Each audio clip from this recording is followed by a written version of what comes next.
Bonjour à toutes, bonjour à tous et bienvenue à notre Histoire en tête, l'émission de la Société historique de Montréal. Bonjour et bienvenue dans cette nouvelle émission de notre Histoire en tête, l'émission de la Société historique de Montréal. Mon nom est Mathieu Trépanier et j'ai le grand plaisir aujourd'hui de recevoir l'historienne Mélissa Miller, cofondatrice avec d'autres camarades des Archives révolutionnaires. Bonjour Mélissa et merci beaucoup d'être avec nous aujourd'hui. Bonjour, bien merci. Mélissa, c'est ta première participation à l'émission et on t'en remercie beaucoup.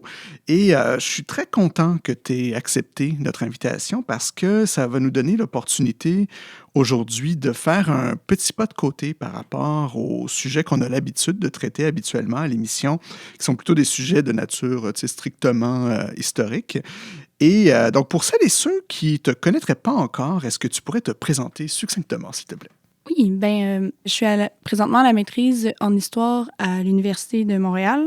Mon mémoire porte sur les premières initiatives républicaines au Bas-Canada à la fin du 18e siècle. Depuis 2012, je suis ce qu'on peut appeler une militante, là, c'est-à-dire que j'ai été impliquée dans diverses initiatives de gauche, là, d'abord en milieu étudiant, évidemment, puis ensuite, sur les questions de logement dans divers groupes politiques. Et durant ce parcours, il y a eu quelques réflexions là, sur les pratiques de la gauche, sur les limites aussi de ces pratiques-là, des réflexions. Que la gauche entretient. Et ça l'a entraîné la Fondation d'Archives révolutionnaires en 2017. Grosse année 2012 pour le militantisme étudiant en particulier. Oui, vraiment. On devrait faire une émission là-dessus un jour. Écoute, je suis très content, comme j'ai dit, que tu sois avec nous. Donc, ça va nous permettre de parler justement de ce pas de côté qui est la question des archives et aussi des centres documentaires en histoire. C'est un aspect qu'on n'a pas souvent l'habitude d'aborder dans l'émission. D'ailleurs, je pense qu'on n'a jamais fait ça. Et je dirais même que c'est doublement intéressant parce que, puis on va voir ça ensemble, l'initiative des Archives révolutionnaires, ça met vraiment en lumière, je pense, le lien fondamental qui existe entre la question des archives et l'histoire en tant que discipline, mais aussi que l'archive comme un objet de collectionnement, à la fois pour sa valeur de témoin du passé, mais aussi comme une chose qui n'est pas du tout morte. Là, l'archive, en fait, c'est une réalité très vivante, l'archive, et c'est un outil qui peut être très concret pour comprendre son présent.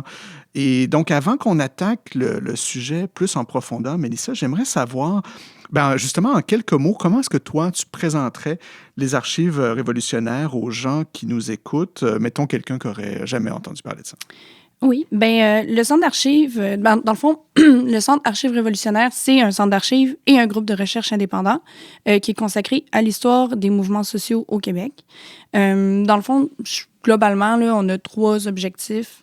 Le premier, c'est collecter, préserver et mettre en valeur l'ensemble des archives, documents, livres et artefacts qui témoignent de l'histoire militante au Québec. Notre deuxième aspect, c'est la recherche historique et théorique. Donc, à partir de nos collections d'archives, de nos documents, puis des témoignages qu'on collecte auprès anciennes militants, militantes, on produit des articles originaux sur l'histoire militante québécoise et la théorie politique.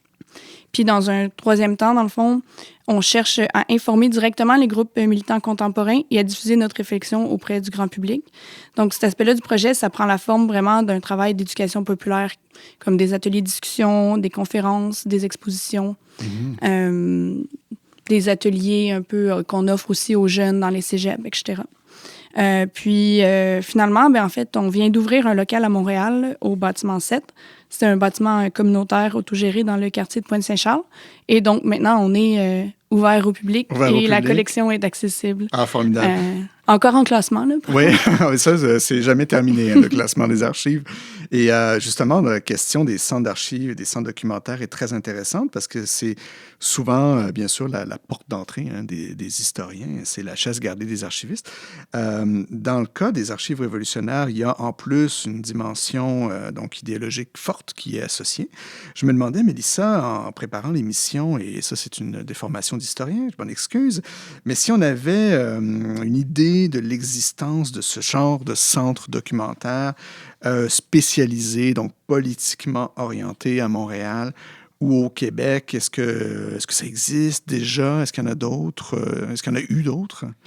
Mais je dirais que le projet d'Archives révolutionnaires, en tant que projet, avec les trois aspects dont j'ai parlé plus tôt, ça n'existait pas. C'est pour ça qu'on l'a créé, en fait.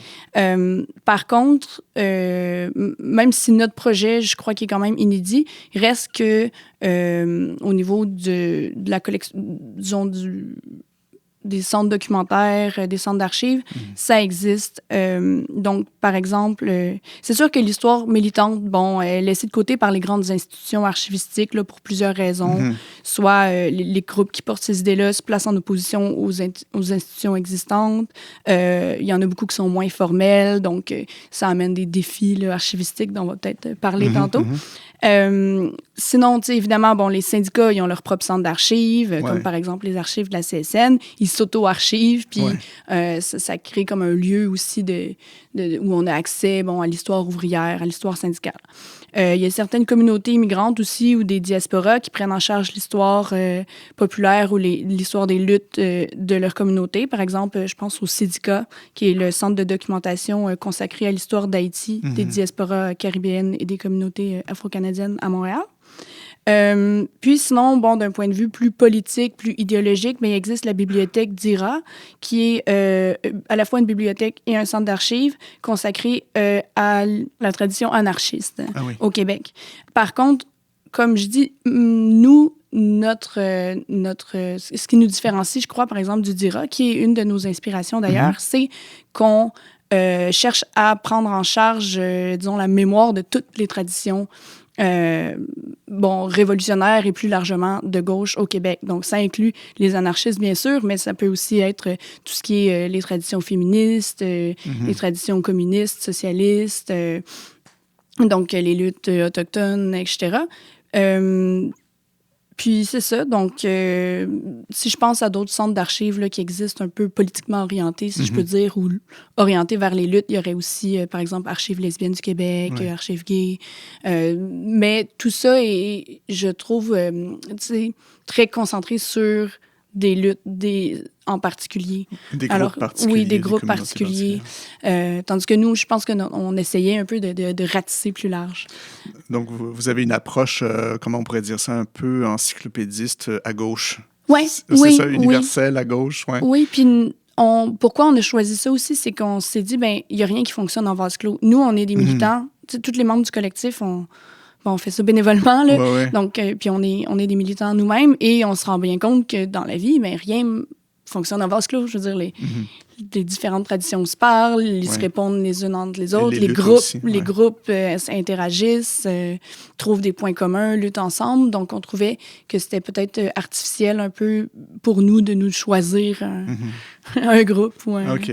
C'est intéressant de regrouper ça. Dans le fond, j'imagine que l'histoire du militantisme se retrouve peut-être à la pièce dans certains fonds, c'est ça, plutôt que dans des centres entièrement consacrés à ça, jusqu'à l'arrivée des archives révolutionnaires, si je comprends bien. Donc, les universités, j'imagine également, on doit avoir... oui, les universités, c'est ça, oui. Il y a beaucoup de... Les archives de l'UQAM, ils ont un gros fonds sur les luttes, mais beaucoup de celles des années 70. Par contre, ce fonds-là est fermé, donc on ne peut plus y ajouter rien. Mais puis c'est sûr que les universités ont toujours des myriades de groupes de recherche, d'initiatives super intéressantes.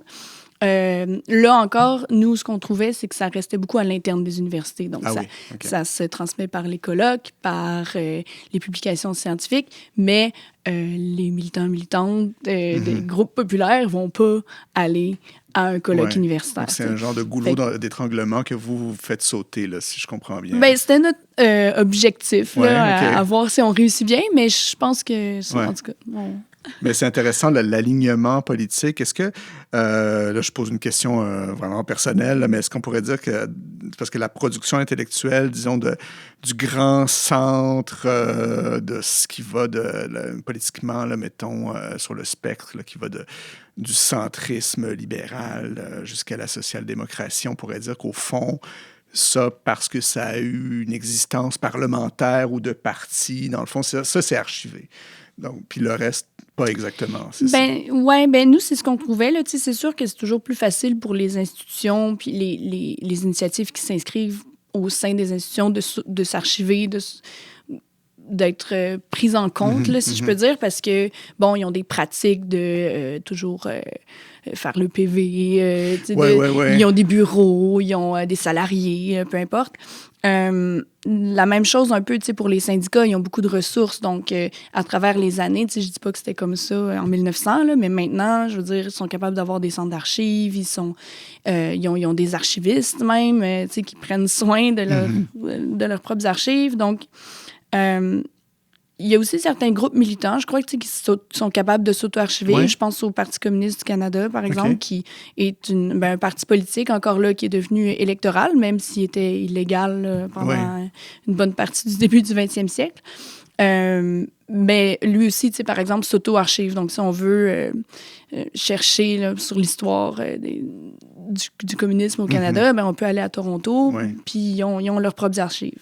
C'est une question de taille. Hein, oui, mais c'est ça. Tout ce qui est plus petit, nécessairement, il y a moins de ressources, c'est-à-dire un peu moins de suivi une fois que l'organisation se dissout ou se joint à une autre, se transforme. Puis, nous, dans notre pratique, en tout cas, ce qu'on s'est rendu compte, c'est que les archives de ces groupes-là se retrouvent souvent dans les mains des individus qui, des anciens militants, qui considèrent que c'est important, souhaitent garder ça, ils vont pas tout jeter à la poubelle, mais ils savent pas quoi en faire. Puis souvent, mettons, des institutions comme la BANQ, par peut-être manque de financement ou en tout cas, ça serait peut-être une autre question là, à voir, mais... non, manque de financement, on peut le dire. Souvent, ne sont pas nécessairement intéressés, c'est trop marginal ou peu importe. Donc, Puis même aussi, des fois, ça vient des militants eux-mêmes qui n'ont pas envie de donner ça à des grandes institutions. Ce que tu disais aussi au début, c'est ça, une espèce de pas un rejet, mais une méfiance envers l'institutionnel. Oui, mais c'est-à-dire que si ta vie entière est un peu consacrée à une lutte contre les institutions, en tout cas, pas nécessairement contre, mais dans une certaine opposition face à l'ordre établi, si t'as pas changé d'idée, là, rendu à 75 ans, peut-être que t'as pas trop envie de juste dire « Ah, tiens, BANQ, prends mes choses ». Donc, souvent, ce qu'on s'est rendu compte, c'est que les gens les gardaient, les gens voulaient transmettre cette mémoire-là, mais savaient pas vraiment où la mettre, où la donner, puis il y avait rien un peu qui était... Ouais, c'est ça. Ils disaient peut-être les petits-enfants, mais ils ne sont pas toujours intéressés, etc. Je sais pas où mettre ça. Non, c'est ça. Est-ce qu'il y a des questions de légalité, des fois? Oui, c'est sûr.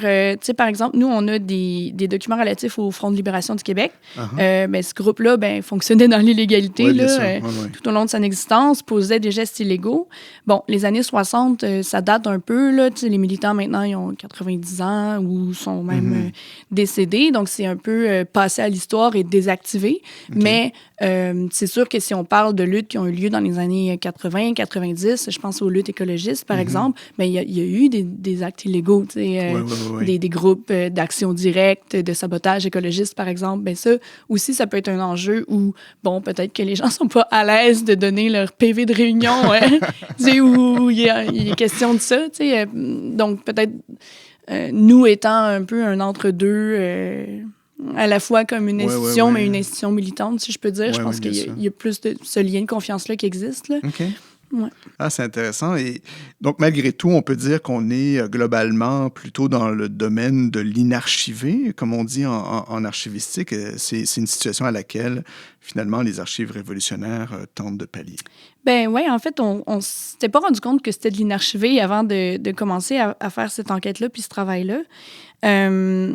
On s'est rendu compte, en fait, de la quantité de documents qui ont été produits puis d'expériences qui ont été vécues puis qui sont pas passés à l'histoire, justement, faute d'archivage, que soit personne n'a pensé à faire ou personne ne s'est donné la peine de faire. Il y a aussi, je pense, un élément conjoncturel là, dans cet inarchivage. C'est l'échec de la gauche dans les années 1980-90. Il y a beaucoup à ce moment-là, je dirais que tous les grands projets un peu de gauche, particulièrement les projets plus radicaux, plus révolutionnaires, sont tombés à un point mort. Là. C'est devenu un peu le mot en R là, qu'on ne pouvait plus prononcer. Le mot en R. Okay. Le mot en R de révolution. Là. Donc, puis il y a beaucoup de militants là-dedans qui ont été comme dispersés, qui se sont recyclés dans d'autres projets, donc des initiatives citoyennes, des partis politiques officiels. Puis ils ont gardé leurs documents du temps où ils étaient, par exemple, des marxistes-léninistes, mais ils parlent plus vraiment de cette période de leur vie. C'est un peu passé, soit parce qu'ils ont changé d'idée, ou soit parce que, bon, ils pensent que finalement, bon, c'était des trucs de jeunesse, c'était pas si important, etc. Puis nous, en fait, en découvrant ce pan-là, un peu de l'histoire militante au Québec, bien, on s'est dit, waouh, en fait, c'est super important, c'est super intéressant. Ça a été des forces réelles dans le paysage politique québécois. Et ce qu'on s'est rendu compte, c'est que nous, les jeunes, on n'était pas au courant de ça. Donc, il y a comme une rupture un peu générationnelle, si je peux dire. Puis, je trouve, en tout cas, dans notre projet, nous, je crois qu'on a essayé un peu de faire ressortir ces histoires-là, puis de renouer les fils de l'histoire ensemble, de faire comprendre aux gens que leurs luttes sont importantes, puis ça nous intéresse. Est-ce que vous diriez qu'aux Archives révolutionnaires, votre collectif est formé de gens qui sont plutôt jeunes, donc qui sont plutôt de la génération d'après le communisme dans le monde, c'est ça? Oui, c'est ça. Tout, y a pas, tout le monde est né dans les années 90, 2000. Donc, vraiment... on a grandi un peu dans la victoire du néolibéralisme. Oui, avec comme ça l'horizon, là, possible. Je comprends. Donc, c'est ça. Donc, votre génération, vous faites, ou en tout cas, les gens de votre collectif, vous faites ressortir ces histoires-là. Bien, c'est ça. Puis, c'est des choses qu'on s'est rendu compte qui étaient importantes. Par exemple, moi, c'est des choses que j'avais aucune idée quand j'ai commencé à militer, que, je sais pas, c'est un peu grâce au travail des militants du Parti communiste du Canada puis des syndicalistes révolutionnaires qui ont amené les concessions du patronat comme le droit de se syndiquer ou la formule Rand, par exemple, que les marxistes-léninistes ont été fondamentaux dans la lutte sur les enjeux de santé et sécurité au travail, que c'est les groupes populaires dans les années 70 qui ont été au fondement des modèles des CLSC ou des CPE au Québec, que c'est des groupes féministes révolutionnaires ou qui s'identifiaient en tout cas comme féministes révolutionnaires et radicales qui ont poussé plus loin la lutte pour le droit à l'avortement, puis à la contraception libre et gratuite. Donc tout ça, c'est présenté un peu dans la vie, là, comme des acquis, mais on ne sait pas qui est derrière ces acquis, quelles luttes sont derrière ces acquis. C'est invisibiliser un peu, finalement, les luttes d'origine marquée à gauche. Moi, j'ai trouvé que oui. Oui. Je ne savais pas du tout, tu vois, que le formule Rand et le droit de syndicalisation étaient nés vraiment du militantisme communiste. Mais ce qui arrive aussi, c'est que je crois que comment dire? Là, peut-être qu'on s'éloigne un peu du sujet, on adore ça, les digressions à l'émission. mais je pense qu'il y a cet aspect-là où, comme je disais tantôt, les choses ne fonctionnent jamais en vase clos. Donc, c'est jamais un seul groupe ou une seule tendance qui fait... les militants syndicaux catholiques, là, au début des années 30, ils voulaient peut-être aussi la formule Rand. Puis ils ont peut-être collaboré entre eux. Mais ce qui reste à l'histoire, c'est ce qui est peut-être... c'est ce qui est plus acceptable. C'est ce qui est plus... c'est ce qui est moins à rebrousse-poil un peu de la société. C'est un vernis institutionnel, on pourrait dire. C'est ça. Donc c'est-à-dire qu'on va se rappeler, par exemple, des partis sociaux-démocrates, mais on ne se rappellera pas de leur aile gauche radicale qui les poussait ou qui poussait un peu la société, ou les dominants, disons, à faire des concessions aux social-démocrates, parce que sinon, ils se magasinaient des militants révolutionnaires. Fait que c'est un peu... C'est le rôle des extrêmes de mettre un gun sur la tempe, en fait, au grand groupe. Oui, j'ai utilisé ce mot-là dans l'émission. Tout à fait. Mélissa, comment ça a commencé, l'aventure des archives révolutionnaires? Est-ce que ça s'est façonné petit à petit, ou est-ce que vous aviez un projet super clair et structuré à l'avance? Comment ça s'est fait? En fait, non, ça s'est vraiment structuré petit à petit. En fait, c'est venu d'une réflexion où moi et Alexis, là, le camarade avec qui j'ai cofondé le collectif, on était tous deux des militants. Nos groupes, en tout cas, ça allait pas bien. Puis on a été confrontés à des échecs. Puis on s'est dit, qu'est-ce qu'on peut faire maintenant? T'sais? Puis on s'est rendu compte que à la source un peu de ces échecs-là était notre manque de connaissance de l'histoire militante d'ici, notre manque d'ancrage dans la réalité disons, sociale, historique, politique du Québec, le fait qu'on avait des références un peu abstraites, là, de comme la France ou les États-Unis, alors que c'est pas les mêmes sociétés du tout. Oui, bien sûr. Donc, c'est venu un peu de cette idée qu'on s'est dit, bon, c'est un peu déconnecté. T'sais. Et donc, on a commencé un peu de manière personnelle à faire, on a ouvert un blog en bon milléniaux. Là. Oui. Et puis, où on partageait des textes historiques, des réflexions par un peu hobby. Puis finalement, on a vu que ça suscitait de l'engouement. Et il y a des anciens militants justement des années 70, 60 même, qui sont venus à nous, puis qui nous ont dit hey, vous vous intéressez à l'histoire militante? Moi, j'ai des archives pour vous, j'ai des documents. Puis là, ils nous les donnaient. Puis d'autres personnes venaient nous voir pour dire hey, vous connaissez ce sujet-là? Moi, je veux en savoir plus. Je suis on est un groupe écologiste.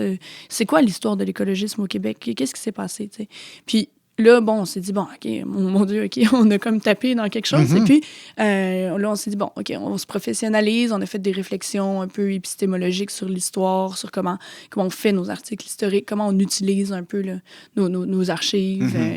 On a fait, justement, une réflexion un peu... Moi, j'ai pris un cours d'archivistique à l'université.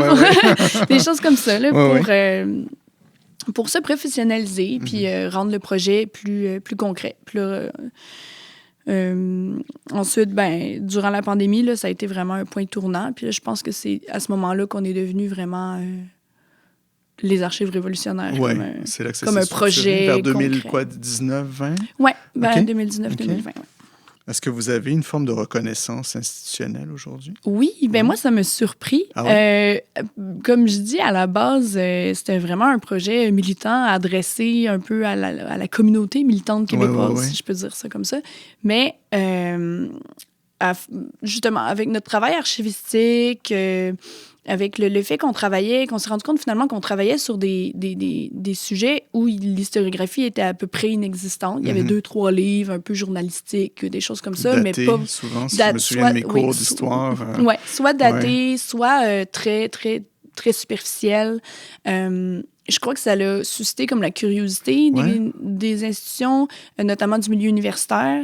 Nos pratiques aussi archivistiques, je pense qu'ils ont suscité la curiosité des milieux archivistiques. Puis il y a toute une réflexion dans les milieux archivistiques contemporains sur, un peu, je vais le dire grossièrement, là, mais comme l'inclusivité. Là, donc, bien sûr. Comment on fait pour que ça soit pas juste la voix des gens au sein des institutions qui sont représentés. Donc, je pense que c'est venu un peu comme titiller là, cette nouvelle fibre-là qui se développe dans le milieu. Le partage d'autorité, on en parle de plus en plus. Oui, c'est ça, exact. Bien sûr. Fait que je pense que tout ça a fait en sorte qu'on a comme... on s'est retrouvé avec une sorte de reconnaissance des institutions, qui ne vient pas, malheureusement, en ce moment, avec des jobs ou des choses comme ça. Mais c'est surprenant. Je me demandais, tu parlais tout à l'heure de la question conjoncturelle, en évoquant la disparition des mouvements à partir des années 90, surtout, et donc la difficulté du collectionnement, de rassembler les archives. Est-ce qu'à l'inverse, tu dirais que le regain de popularité, outre la conjoncture particulière de la COVID, où tout le monde était occupé à d'autres affaires, là, est-ce que tu dirais que politiquement, il y a une nouvelle conjoncture aussi qui favorise votre émergence aux archives révolutionnaires? Oui, je pense que oui. Vraiment, que ça soit les enjeux comme la crise écologique, le renouveau des inégalités, l'affaissement des services publics un peu après 30 ans de néolibéralisme. Je pense qu'il y a de la grogne. Je pense que les jeunes sont inquiets aussi de direction dans laquelle va le monde. On l'a vu. Et je pense qu'il y a des nouvelles sensibilités aussi à diverses inégalités. Peut-être qu'il y avait moins avant parce que, il y avait, ça va et ça vient. Là. Au partir des années 90, le libéralisme n'était plus contesté. Il y avait juste ça. Oui, c'est ça. Donc, ça change, effectivement, c'est très... C'est très ironique qu'on parle de ça ce soir parce qu'on enregistre l'émission un soir d'élection présidentielle américaine. C'est vrai. Ou peut-être que nous sommes peut-être le dernier jour du monde d'hier, ou peut-être, on le sait pas. Peut-être. Et donc, c'est vraiment intéressant. Donc, vous avez vraiment un mandat de collecte, de préservation, de mise en valeur, de recherche historique, théorique, un mandat militant aussi que vous vous donnez. Ça, c'est vraiment très intéressant. La dimension strictement archivistique, j'ai pas bien compris. Est-ce que c'était là c'était pas là depuis le début? C'est venu petit à petit. C'est venu petit à petit, oui. En fait, ben c'est ça. C'est comme je disais tantôt, c'est des anciens militants vraiment qui ont commencé à nous donner leurs archives, puis qu'on s'est dit, mon Dieu, il y a tout ça. OK. Puis au début, bon, c'était dans notre maison, dans nos salons, puis c'est devenu gros, puis c'est devenu gros, puis c'est devenu gros. Parce que il y en avait beaucoup, puis chaque personne qui nous donnait quelque chose connaissait quelqu'un qui avait d'autres archives, qui ne savait pas quoi faire avec. Donc, ce qui est intéressant aussi avec cette dimension archivistique-là, c'est que c'est pas juste un collectionnement de papier, c'est aussi, ça nous permet de rentrer en contact avec les anciens militants militantes, puis ça nous permet d'entamer un dialogue intergénérationnel qu'on n'aurait peut-être pas l'occasion de faire parce qu'on ne les connaît pas, ces gens-là. On ne leur parlerait pas dans la vie, on prend pas des bières avec. Tu sais, mais là, maintenant, oui. Maintenant, oui. Puis pouvoir parler ces archives aussi, hein, oui, les gens qui les donnent, souvent, c'est vraiment extrêmement important. Et on va continuer ça dans une deuxième partie de l'émission. On arrive déjà à la première moitié, donc ça passe tellement vite, il y a tellement de choses à dire. Je propose, Mélissa, qu'on fasse quand même une petite pause musicale très courte et on se retrouve tout de suite après pour la seconde partie. Super. Il venait tout juste de rentrer, les enfants jouaient, puis il s'est mis à crier, sacrez-moi paix, ou ben m'a tout vous coucher. Mais j'ai vu Jean-Guy, puis j'y ai demandé, pourquoi tu cries, c'est un ouvrage qui t'enrage, qu'est-ce qui t'ennuie dans ton visage, tu vieillis. Paul, je te le dirais, mais t'es trop laid. Paul, excuse-moi, mais on pourrait peut-être s'en parler. Puis là, il me dit, à toutes les 2 semaines, ça recommence. Mon boss qui me paye comme un cadeau, comme une chance, moi qu'il l'aille. Heureux, poli, je le remercie. Mais y en a combien, Jean-Guy, qui se laissent humilier, qui savent qu'on abuse, qu'on utilise leur courage. On pourrait se mettre ensemble, on serait plus fort pour se défendre. J'ai peur de la grève, je pourrais pas la perdre. Paul, tu m'énerves, demain, moi, je me lève. Je m'excuse de m'être encore fâché, ça peut rien arranger. Dans le fond, Paul, j'étais avec toi. Mais faudra aller plus loin que la grève. Demain, Paul, on se lève. On est de retour avec notre invitée Mélissa Miller des Archives révolutionnaires pour cette seconde partie de Notre Histoire en tête, enregistrée depuis les chics locaux de la Société historique de Montréal, place Jacques-Cartier. Pour ceux qui ne connaîtraient pas, on vient d'entendre une chanson de ton choix, Mélissa, une tune de Paul Piché tirée de l'album À qui appartient le beau temps, sorti en 1977 et qui s'intitule Jean-Guy Léger et qui parle des vicissitudes, évidemment, de l'ouvrier québécois des années de la fin des années 70. J'aime beaucoup cette chanson-là. Mais en attendant, toi et moi, le grand soir et les lendemains qui chantent, on va revenir à l'émission. On parlait justement, donc on avait mis la table un peu pour savoir c'était quoi le geste derrière les archives révolutionnaires. À l'heure d'aujourd'hui, votre actif documentaire, ce que vous avez en matière de patrimoine documentaire, de quoi c'est composé, en fait? En fait, on a plusieurs fonds différents. OK. On a une collection générale avec notamment tout un fonds documentaire, donc des livres de référence, etc., et des sous-fonds thématiques, donc qui représentent les courants politiques et leurs organisations. Ça s'appelle la collection AR. Là. OK. C'est le fonds Archives révolutionnaires. Puis on a aussi des fonds particuliers de militants, comme par exemple le fonds Robert Demers, le fonds Claude Rioux, le fonds Jovette Marchechaude. OK, vous avez acquis plusieurs fonds quand même. Oui, exact. Mais ça va et ça vient. Il y a certains militants aussi qui ne veulent pas avoir leur nom associé à leur fonds, donc qui nous demandent de la mettre dans la collection générale. Ah, OK. Ça dépend là, des préférences. D'accord. Et c'est ça, donc votre collectionnement, donc il a commencé, comment vous avez, donc tu disais, c'est des gens qui sont plutôt venus à vous à l'origine, hein, c'est ça? Exactement. Aujourd'hui, est-ce que vous êtes dans une logique où vous êtes capable d'aller vers les gens aussi, ou vous êtes dans un collectionnement passif, disons? On est dans un collectionnement passif plus par nécessité que par volonté, dans le sens où on a plus d'archives qu'on est capable de traiter. En ce moment, on a plus de dons qu'on est capable de traiter. Donc, malheureusement, on va pas vers les gens. Non, je comprends qu'il y a des enjeux, mais ça, c'est le problème éternel de tous les centres d'archives. Et, mais pour en revenir à la dimension idéologique et le lien avec justement la typologie de documents que vous avez, il y a historiquement dans le geste ou dans l'action révolutionnaire une portée, c'est très marxisant là, ce que je vais dire, mais qui dépasse les nations, qui dépasse les frontières. C'est l'appartenance de classe d'abord qui est importante. Mais disons, pour être pragmatique, on parlait de pragmatisme à l'instant, ce serait quoi le rayonnement de vos archives? Est-ce qu'on est Montréal ou est-ce qu'on est tout le Québec? On est idéalement tout le Québec. Okay. C'est sûr qu'on essaie de couvrir ces luttes-là le plus possible, mais notre localisation, Montréal et les réseaux militants qu'on a fini par découvrir ou reformer, là, sont ceux qui ont milité dans le sud du Québec, dans la vallée du Saint-Laurent. Okay. Donc, je dirais qu'il y a c'est comme un cercle concentrique un peu où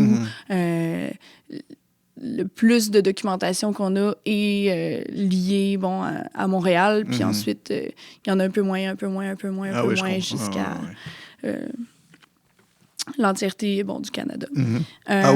Jusqu'à là? Oui, parce que en fait, souvent, ce qui arrive, c'est que nous, on est concentrés sur l'histoire du Québec, sauf que, comme tu le disais tantôt, les militants, ça voyage aussi, ça crée des liens internationaux, ça crée des liens nationaux. Les partis révolutionnaires, par contre, avaient leur projet là, d'être national, tu sais. Donc, évidemment, on ne collectionne pas les archives de la Colombie-Britannique. Non. Mais c'est sûr qu'il y en a toujours un peu qui se glissent. Un petit peu. Ouais, voilà. Et donc, ce qui a trait donc les régions du Québec aussi, est-ce que vous avez des ancrages en région? Non, on aimerait ça. C'est quelque chose qui serait le fun puis idéal, peut-être à développer éventuellement, ce serait comme des chapitres archives révolutionnaires de région en région, un peu pour respecter le principe d'archivistique aussi, que les archives restent dans l'endroit où elles ont été créées. Mais c'est ça, pour l'instant, on n'est qu'à Montréal. Puis, sinon, il y a aussi une raison un peu politique là, pour laquelle on n'accumule pas, par exemple. On se fait demander ça souvent, là, est-ce que vous accumulez des archives internationales comme des groupes du Vietnam ou d'Amérique du Sud? On aimerait bien. Malheureusement, au niveau pragmatique encore, on pourrait simplement pas traiter tous ces documents-là. Donc, ils nous servent peut-être un peu de référence, là, donc l'histoire un peu révolutionnaire des autres pays nous sert de référence, nous sert de source un peu pour nos recherches historiques, mais on ne se consacre pas du tout à ça, là, simplement par manque de temps, manque de ça pourrait, ressources. si ça arrivait, ça pourrait servir de référence, d'inspiration. Exact. Ça. J'aimerais savoir, Mélissa, d'un point de vue de l'histoire des mouvements de gauche, est-ce qu'on parle dans vos fonds, j'imagine qu'on parle surtout de production imprimée, en fait, hein, c'est ça? Oui, mais on a aussi, il y a toutes sortes d'artefacts aussi, Ah oui? là, donc Okay. que ce soit des macarons, des vinyles de musique, des fois oui, mais c'est ça, mais sinon, j'allais dire comme un peu des éléments artistiques, là. Ça peut être ou des bannières, des chandails, OK. toutes Ah oui, sortes OK, donc il y a de une la- partie artefact ethnographique, pratiquement? oui, ben dans le fond, c'est que tu sais, souvent, on va produire, les groupes militants produisent de la merch Oui, oui. pour c'est des petites casquettes, peu importe, Ouais. là, pour un peu se promouvoir, pour promouvoir une lutte. Donc, tu sais, de dire, OK, tout le monde, tu sais, je pense par exemple, tu sais, le carré rouge de 2012, mais ça, c'est pas une pratique qui est inventée en 2012, là, le macaron que tout le monde porte pour signifier qu'il supporte une lutte ou une autre. On retrouve ça aussi là, dans nos fonds. Mais c'est sûr que la majorité de ce qu'on a, c'est de la production. C'est imprimé, c'est des affiches, c'est des journaux, c'est des documents de formation, des documents imprimés. Je me demandais justement, ça me fait penser à la périodisation qui se dessine au fur et à mesure de votre collectionnement. On a mentionné plusieurs époques depuis le début de l'entrevue, mais à date, c'est quelles périodes qui sont représentées? Ça se concrétise autour de quel moment? Bien, c'est sûr que nous, dans notre monde idéal, on cherche à collectionner l'ensemble des documents, disons, se réclamant de la tradition révolutionnaire de gauche depuis le 18e siècle. Donc, on aimerait bien avoir des documents des premiers républicains, par exemple. Mais c'est sûr que, bon, l'importance de l'imprimer, là, croît, disons, plus on avance dans le temps. Tout ce qui est 18e siècle, 19e siècle, malheureusement, même si c'est des choses qui nous intéressent, on n'a pas beaucoup de documents de cette époque-là.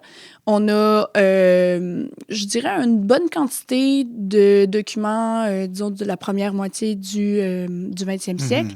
Puis, ce qu'on a beaucoup, de manière, je dirais, phénoménale, c'est tout ce qui est deuxième moitié du 20e siècle. Donc, simplement parce que, bon, c'est les dons qu'on a eus des militants. C'est leurs documents à eux, souvent, c'est ça? C'est leurs documents à eux. Et, mais ce qui est intéressant aussi, c'est que c'est certains documents des années 30, 20, 30... On les a eus aussi par le biais de ces personnes-là qui, eux, dans leur jeunesse, donc dans les années 70, avaient fait un peu des enquêtes historiques, des entrevues, reçu des dons de militants de cette époque-là qui ont intégré, dans le fond, dans leur propre fonds documentaire militant, si je peux dire comme ça. Documentaire. Donc, c'est ça. Donc, on se retrouve avec, par exemple, des témoignages de bûcherons qui luttent pour leur syndicat en Abitibi-Témiscamingue dans les années 30. Incroyable. Parce qu'un militant marxiste des années 70 avait parlé avec ces bonhommes-là et il leur avait... Donc, il y a quelque chose aussi d'intéressant, mais évidemment, bon, on aimerait ça avoir des choses encore plus vieilles, mais souvent, c'est déjà archivé aussi. Souvent, ces choses-là se retrouvent à la BANQ, tout ce qui est documents du 19e siècle, par exemple. Donc, il y a un fonds particulier que vous avez, c'est le fonds Robert Demers. Hein? Je pense que ça fait une grande partie de votre collection. Oui. Ben, en fait, le fonds Robert Demers, c'est comme le fonds qui a parti notre côté archivistique, si je peux dire ça comme ça. C'est-à-dire que c'est... C'est quoi la petite histoire de ce fonds-là? Bien, en fait, c'est ça. C'est que nous, on avait déjà un peu d'archives, mais que nous, on achetait personnellement. Donc, on collectionnait. C'était nos collections personnelles. Puis, dans le fond, c'est la succession de Robert Demers qui est venu vers nous et nous a dit, bon, mon frère est décédé, c'était un militant révolutionnaire toute sa vie. Lui, pour la petite histoire... qui était Robert Demers? Il était, dans le fond, ça a été un militant proche du FLQ quand il était jeune. Après ça, il a milité au Parti communiste du Canada et il a été impliqué là, dans les activités syndicales. Là, je veux pas faire d'erreur, fait que je ne dirais pas dans quel syndicat tout à fait, là, je me rappelle plus bien, mais donc le syndicalisme un peu, oui, c'est ça, là, plus de gauche, un peu plus militant toute sa vie. Puis, ben, c'était un grand collectionneur. Donc là, son frère nous a approchés pour nous demander, bon, mon frère était un révolutionnaire. Il y a des archives révolutionnaires. Vous appelez archives révolutionnaires. Est-ce que ça vous intéresse? Et ça nous a pris 2 mois, je pense, vider sa maison parce qu'elle était pleine de, pleine de toutes les publications de gauche que lui avait pu accumuler au cours de sa vie militante. Donc, c'est vraiment un beau fonds fondamental, vraiment important pour nous. Est-ce que ce fonds-là est consultable? Est-ce qu'il finit d'être traité? Il n'est pas fini d'être traité encore. Mais il va l'être un jour. Oui, mais je sais, c'est long, ces affaires-là. Rapidement, quel autre fonds on retrouve aux Archives révolutionnaires? Là, pour l'instant, j'en ai parlé un petit peu tantôt. Là, on a notre collection générale. Puis c'est ça, là, donc on a le fonds, dans le fond, on a des fonds sur les luttes étudiantes, notamment sur le MDE, là, c'est dans les années 90. On a le fonds Jovette Marchessault avec les correspondances personnelles entre elle puis Gloria Orenstein. On a aussi, c'est ça, là, divers fonds de militants, là, donc... je ne veux pas tous les nommer. Non, c'est pour les militants intéressés, vous écrirez aux Archives révolutionnaires. Est-ce que, sur la question du collectionnement, est-ce qu'il y a le créneau idéologique que vous avez, est-ce que ça induit une forme de collectionnement particulière ou est-ce qu'il y a des difficultés particulières? Je dirais pas qu'il y a des difficultés particulière, mais il y a peut-être un enjeu dans le sens où les militants, les activités militantes, c'est pas du papier à la base. C'est donc je trouve que souvent le papier ne traduit pas l'entièreté de l'expérience d'un groupe, d'un individu. Donc, il y a cet enjeu-là où on pourrait pas simplement se baser sur le collectionnement d'archives pour comprendre, pour expliquer l'époque. Ça nous prend vraiment les témoignages des gens. Puis souvent, il y a beaucoup de détails, il y a beaucoup d'explications auxquelles on n'aurait pas accès si on avait juste le journal officiel de telle organisation et quelques PV de réunion. T'sais. Donc, je pense que ça, c'est ce qui est peut-être un petit peu différent disons, d'archiver des activités plus institutionnelles où, le papier rend compte vraiment. C'est archiver le sensible, au fond, il faut toucher dans l'oralité. Et ça, quand les gens sont morts, c'est trop tard. Là. Oui, exact. C'est ça. Des collectes de témoignages, des collectes de mémoire ou des choses comme ça. Ça, c'est passionnant comme sujet, mais on n'a pas le temps. Je voulais savoir, donc, vous accumulez, vous faites du collectionnement. J'aimerais qu'on parle maintenant de la question de... parce que c'est quelque chose que vous faites. Vous faites, j'ai vu, un sérieux effort de mise en valeur justement de ces archives-là. Souvent, la diffusion des archives, ça se résume souvent, et puis moi-même, je travaille dans un centre documentaire, là, fait que c'est souvent un geste un peu passif, qui consisterait à juste mettre à disposition les documents pour des chercheurs qui viendraient éventuellement nous les demander. Mais dans le cas des archives révolutionnaires, vous avez une vraie stratégie de diffusion. Je trouve ça vraiment passionnant. Comment est-ce que cette diffusion s'incarne? Là, tu disais que ça a commencé par un site web, tout ça, mais ça a dépassé le site web. Oui, ça a dépassé le site web. En fait, c'est justement qu'on s'est rendu compte. En fait, tu sais, quand je disais que le projet s'était bâti petit à petit, c'est que sur notre site web, au début, on mettait des archives. Mais tout le monde, sans... tu sais. Personne lisait ça. C'était... Les gens ne comprenaient pas. C'est pas toujours digeste, ces affaires-là. Oui, c'est ça. Pourquoi tu nous fais lire une vieille affaire?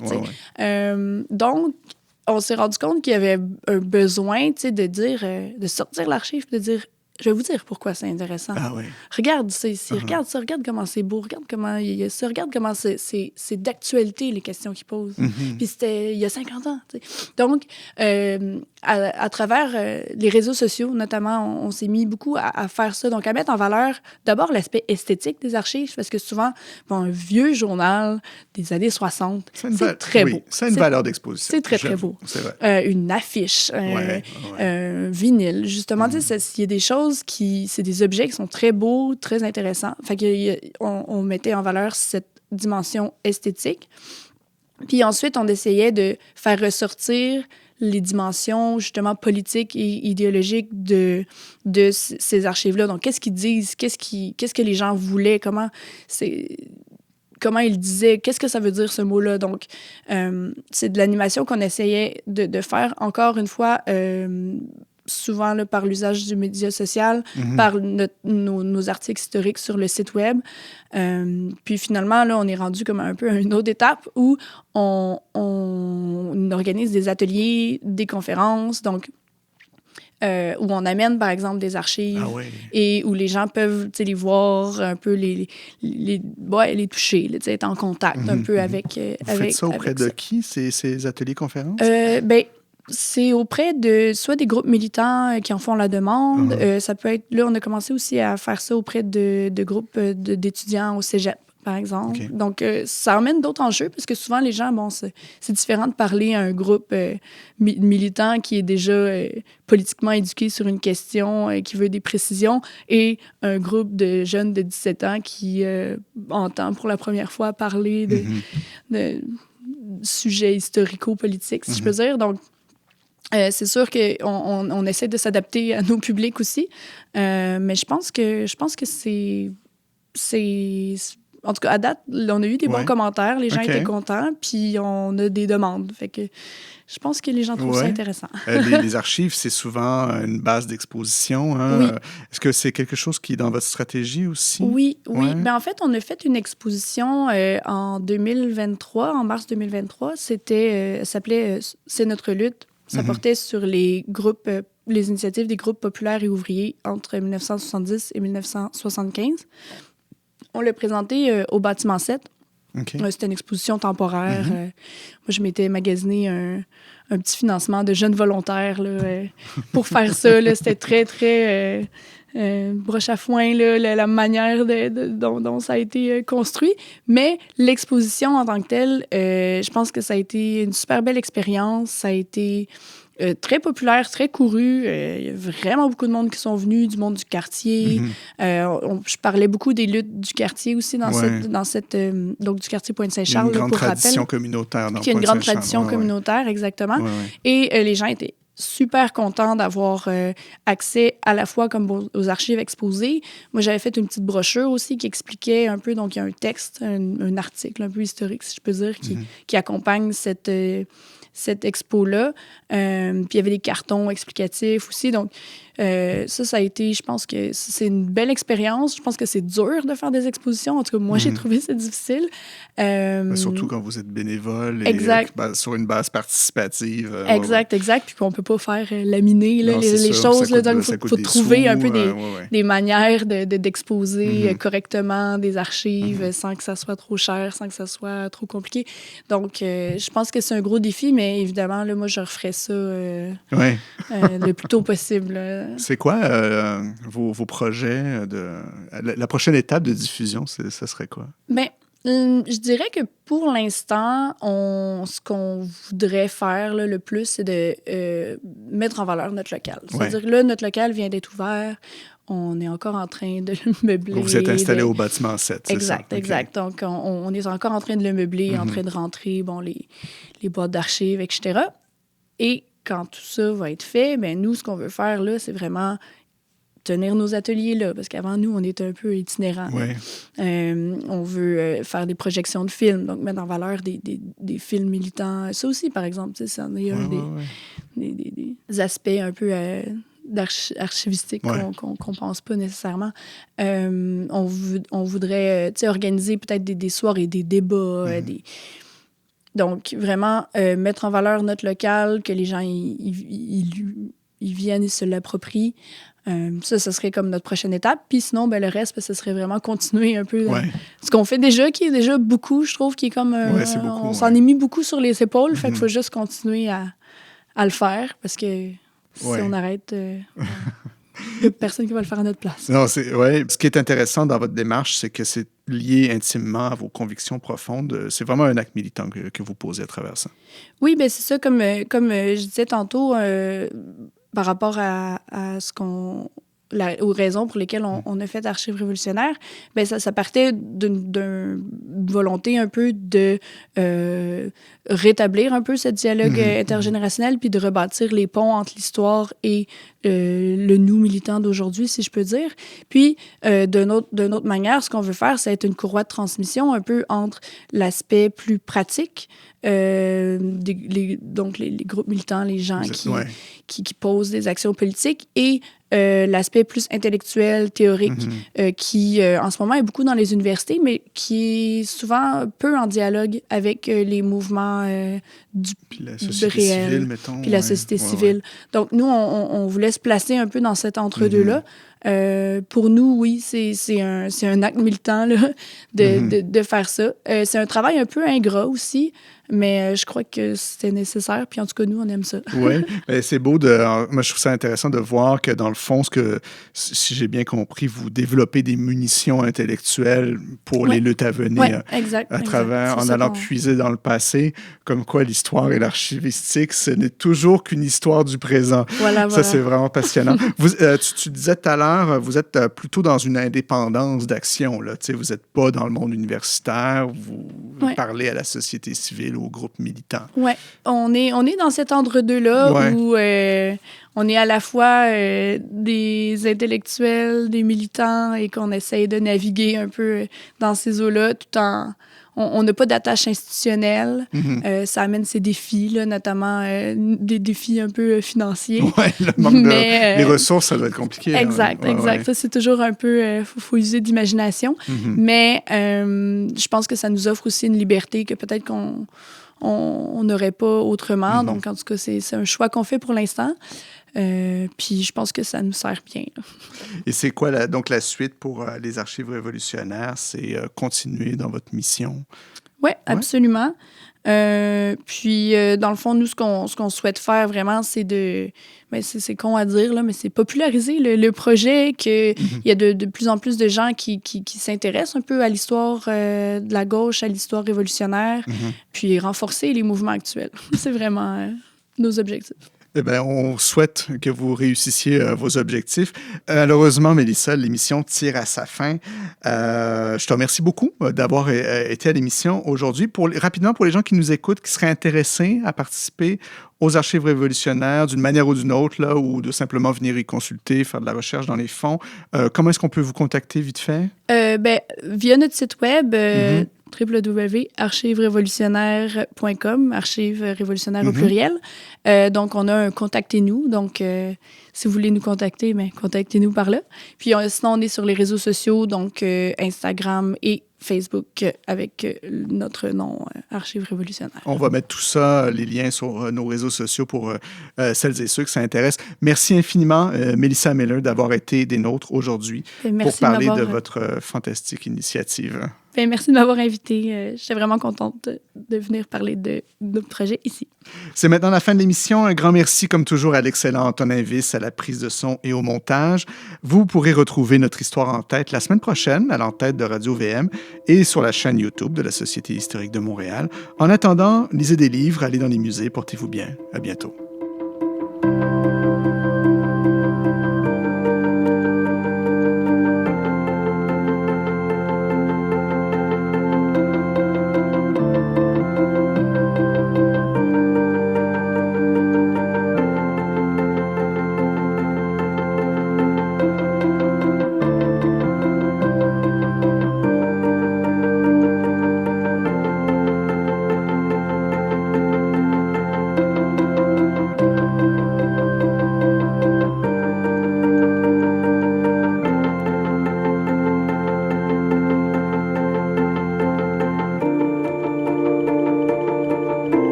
Nous en sommes maintenant à la fin de cette émission.